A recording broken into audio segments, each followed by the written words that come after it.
ஒரு மனிதர் உங்ககிட்ட நண்பனா பழகுறாரு, உங்க கதைகளை கேட்டு ரசிக்கிறாரு. உங்களுக்கும் அவங்க மேல அதிக நம்பிக்கை வந்துடுது. ஆனா ஒரு நாள் அதே மனிதர் உங்களை ஆயிரக்கணக்கான மக்களுக்கு முன்னாடி கேலி பொருளா மாத்திடுறாரு. அவரு துரோகியா இல்ல நம்ம பார்க்காத ஒரு நல்ல இதயத்தோட சொந்தக்காரரா? அனைவருக்கும் வணக்கம். இன்னைக்கு நம்ம தமிழ் லைப்ரரி சேனல்ல பார்க்க போறது ஓ ஹென்ரியின் மறக்க முடியாத கதை, ஹார்கிரேவ்ஸின் இரட்டை முகம், த டூப்ளிசிட்டி ஆஃப் ஹார்கிரேவ்ஸ். இந்த கதையை உங்களுக்கு சொல்ல போறது யாழிசை. வாங்க கதைக்குள்ள போகலாம். வாஷிங்டனோட அமைதியான ஒரு பழைய விடுதியில வாழ்ந்து வந்தாரு மேஜர் பெண்டில்டன் டால்பர்ட். அவர் கூட அவருடைய மகள் லிடியாவும் இருந்தாங்க. மேஜர் பழைய தெற்கு அமெரிக்காவை சேர்ந்தவர். அவருடைய மனம் தற்போதைய உலகத்திலே கிடையாது. உள்நாட்டு போருக்கு முன்னாடி இருந்த ஆயிரக்கணக்கான ஏக்கர் நிலங்கள், பருத்தி தோட்டங்கள், குதிரை வண்டிகள், பெரிய விருந்துகள், கம்பீரமான வாழ்க்கை, அந்த நினைவுகள் தான் அவருடைய செல்வம். மேஜர் பெருமையில வாழ்ந்தாலும் வீட்டோட உண்மையான நிலைமையை கவனிச்சிட்டது லிடியா தான். பணத்தை நிர்வகிச்சு, கடன்களை சமாளிச்சு, வீட்டு செலவுகளை கவனமா பார்த்துட்டு வந்தாங்க. மேஜர் ஒரு புத்தகம் எழுதிட்டு இருந்தாரு. அந்த புத்தகம் வெளியானா எல்லா பிரச்சனைகளும் தீர்ந்துடுன்னு அவர் நம்பினாரு. அதே விடுதியில ஹென்றி ஹாப்கின்ஸ் ஹார்கிரேவ்ஸ் என்ற வாலிபரும் தங்கியிருந்தாரு. அவரு ஒரு நாடக நடிகர். பெரிய நடிகரா மாற முயற்சிகள் செஞ்சுட்டு இருந்தாரு. அவரு மேஜருடைய கதைகள்ல மயங்கி போயிருந்தாரு. ஒவ்வொரு மாலையும் மேஜருடைய அறையில உட்கார்ந்து அவர் பேசுறது கேட்பாரு. நரிவேட்டை கதைகள், பெரிய விருந்துகள், காதல் சம்பவங்கள், இரட்டையர் துப்பாக்கி சண்டைகள், பானம் தயாரிக்கும் கலை, மேஜர் உற்சாகமா சொல்வாரு. ஹார்கிரேவ்ஸும் ஒருபோதும் சலிப்படைஞ்சதே கிடையாது.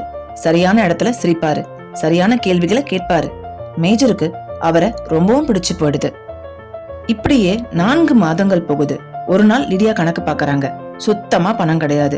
மேஜரோட புத்தகம் இன்னும் வெளியிடப்படல, வாடகைக்கு பணம் வரல, விடுதி கட்டணமும் செலுத்தல. அப்போ மேஜர் கிட்ட கடைசியா $2 மட்டும் இருந்தது. ஆனா அவரு அதை பயன்படுத்தி நாடக டிக்கெட் வாங்கிடுறாரு. அன்னைக்கு இரவு அவங்க 2 பேரும் எ மேக்னோலியா ஃப்ளவர் என்ற நாடகத்தை பார்க்க போறாங்க. முதல் காட்சி முடிஞ்சு 2வது காட்சி தொடங்குது. அப்போ கார்னல் வெப்ஸ்டர் கால்ஹின் என்ற கதாபாத்திரம் மேடைக்கு வந்த உடனே மேஜர் அதிர்ச்சியில உறைஞ்சு போறாரு. ஏன்னா அந்த கதாபாத்திரம் அவரே. அதே உடை, அதே குரல், அதே நடை, அதே வணக்கம், அதே பழக்கங்கள். அதை நடிச்சது வேற யாரும் கிடையாது, ஹார்கிரேவ்ஸ். மேடையில் நடந்த துரோகம், மேஜருடைய கதையை அப்படியே பயன்படுத்தி இருந்தாரு. அவருடைய பேச்சு முறை, பழைய பெருமை, நம்பிக்கைகள் எல்லாமே நகைச்சுவை கதாபாத்திரமா மாறி இருந்தது. பார்வையாளர்கள் நல்லா கைத்தட்டி சிரிச்சு ஆரவாரம் செய்யறாங்க. மேஜருக்கு இதயமே உடைஞ்சு போயிடுது.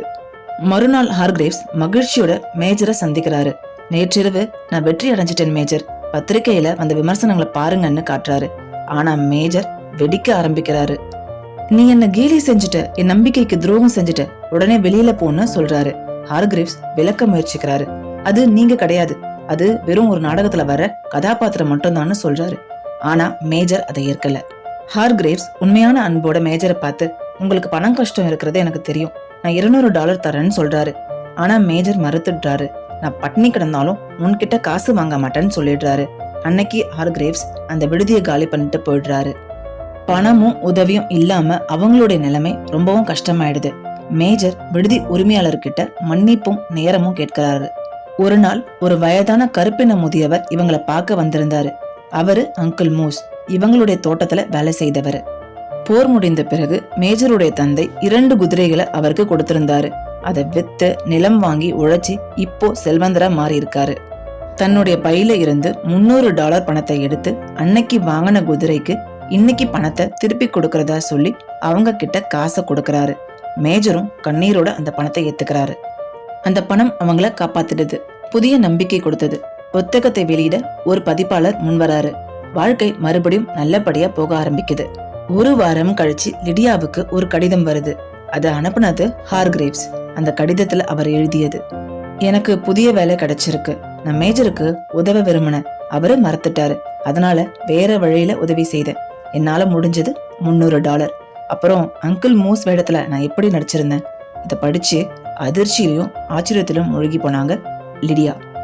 ஆக மொத்தத்துல அங்கிள் மூஸ் போல வந்து நடிச்சது ஹார்கிரேவ்ஸ். அவரு மேடையில மேஜரை போல நடிச்சது ஒரு நடிகனின் திறமை. அங்கிள் மூஸா நடிச்சது ஒரு மனிதனின் நல்ல இதயம். அவரு மேஜருடைய பெருமைய காயப்படுத்தாம உதவி செஞ்சிருக்காரு. உண்மையான உதவி பண்றது பணத்தை கொடுக்கறது மட்டும் கிடையாது, ஒருவருடைய சுயமரியாதையை காப்பாத்தி உதவி செய்யறதுதான். அதனாலதான் ஹார்கிரேவ்ஸின் இரட்டை முகம் துரோகத்தின் முகம் அல்ல, கருணையின் முகம். இந்த வீடியோ உங்களுக்கு பிடிச்சிருக்குன்னு நினைக்கிறேன். பிடிச்சிருந்தா மறக்காம லைக் பண்ணுங்க, ஷேர் பண்ணுங்க. முக்கியமா தமிழ் லைப்ரரி சேனலை சப்ஸ்கிரைப் பண்ணிடுங்க. மீண்டும் அடுத்த ஒரு வீடியோல உங்களை சந்திக்கும் வரை உங்களிடமிருந்து விடைபெறும் நான் யாழிசை.